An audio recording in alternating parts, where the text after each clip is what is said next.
Amidst the gradual reintroduction of heritage rail services, the summer of 2020 seems to have been a bit of a bummer for some. Erratic weather at opposite extremes, some of which resulted in a £100,000 landslide at Bowness, continuous strained finance for the whole movement, fire destroying the roundhouse of the Swanton Pacific Railroad in California, and 2 unfortunate railway fatalities in the space of a week.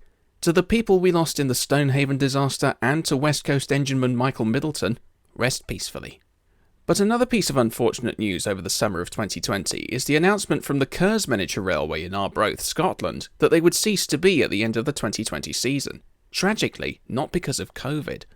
On the 7th of August, news came through from the railway's current proprietor, John Kerr, on social media that, with reluctance and sorrow, the Kerrs Miniature Railway would close down for good at the end of September 2020. And considering the railway has been running for 85 years across multiple generations, it's a tough pill to swallow.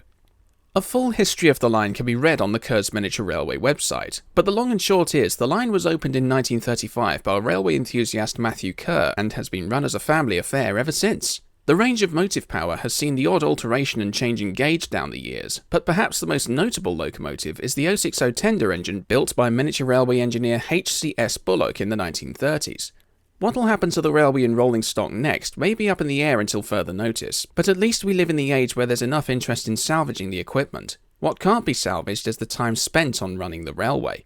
Even before the COVID lockdown was straining business, Kerrs was slowly losing passengers year by year. So even though the volunteers were putting in all the effort they could, the line had gone from carrying over 13,000 passengers a year to around 3,500 a year within a decade.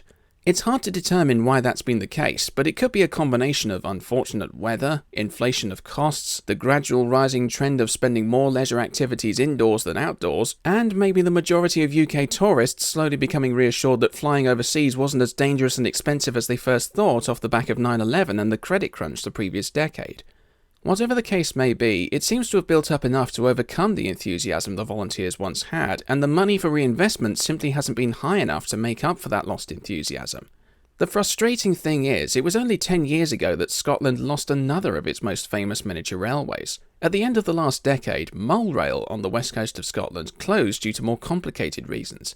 That railway didn't have the gradual drop in tourists that Kerrs had to witness, but the sale of Torosay Castle, meaning the last trains ran there in October 2010. So now the 21st century has claimed 2 of Scotland's best remembered miniature lines.